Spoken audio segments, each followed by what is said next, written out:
you for making time for us. I hope you can hear me loud and clear. I can hear you well. All right, great. I think the first question should be for most of our viewers today. What is Kwani? Oh gosh, what's Kwani? Well,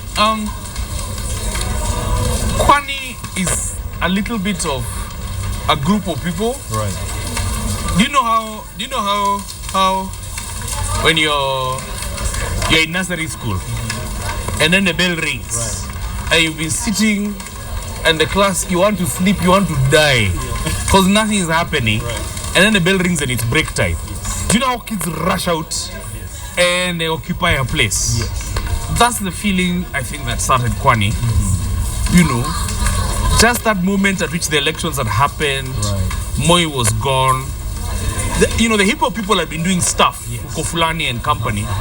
People are now coming back and you were like, do something. Yes. Things that you'd been planning to do that you didn't believe possible. Right. So all of a sudden you run outside and you start meeting people. It was an Kofulani moment for writers. It was an Kofulani moment for writers. Right. There we go. Right. That was what it was. It's been 10 years now, and it's surprising that the academic world has embraced Kwani. Yes. Kwani was a band of, people who were brave enough to break out and to ask questions and to try out new styles.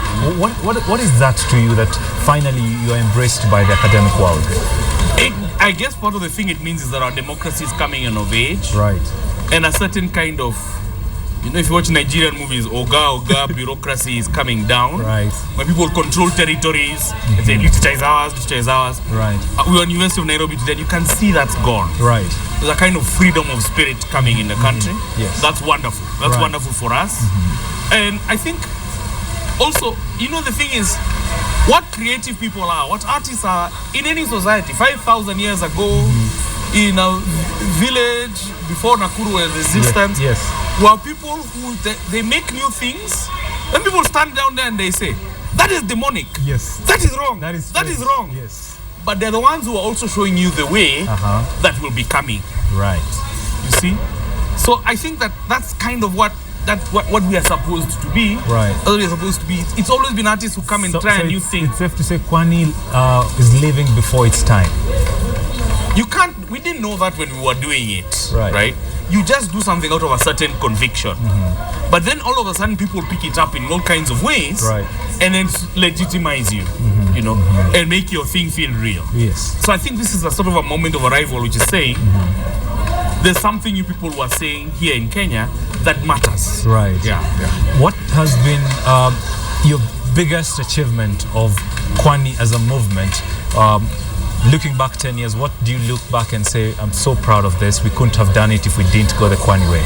Two achievements. One, that there are so many people doing things that are not Kwani related, that are inside the larger Kwani network or outside the larger Kwani network, and so that the energy we made gave people some other energy to try their own things, even if they're saying, we don't like you, we're doing our own thing. Yes. That we were part of an ecosystem that grew. That's very important to me. Second is Yvonne was novel Dust. Yes. We published Weight of Whispers. Anyone who knows African literature will tell you that was the best short story that ever won the Kane Prize. Wow. And that novel of hers, it just destroys you. It's an enormous global novel. It is tragedy, it's a romance. It's just most beautifully written. You just want to cry. Yes. She's our Chimamanda. And I'm saying this as Chimamanda sits here in Kenya launching her book. Right. That now, the Nigeria has theirs, we have ours. 10 years ago, we set off this journey. Chimamanda was a young friend. We were trying to move in this little world together and helping mutually reinforce our different worlds. And it just feels like a coming of age of our world that this book called Dust has arrived here in Kenya at our 50th anniversary, at a time when this discussion is central. And it is such a beautiful book. Right. This is the global launch of this book. It comes out here first in New York and in America in January. Right. Already the press around the world have been buzzing about it. They're dying for copies. They're asking for copies. They're asking to see it.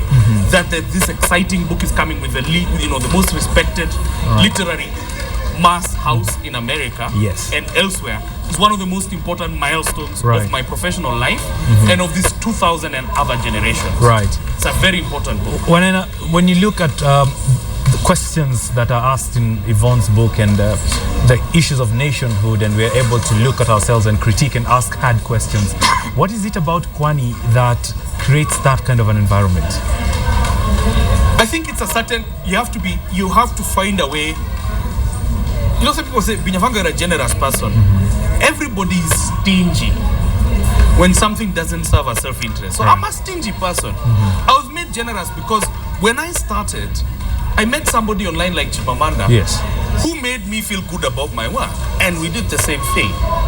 And when I sent work out, people just came with another kind of spirit from Wanjiro Kinyanjui to Mumbi Kaigo. So this is amazing. So then when you come back from the Kane Prize, the spirit people gave you is what carries you. Right. So I feel the duty to be generous and open, and that the feeling of Kwani should be generous and open.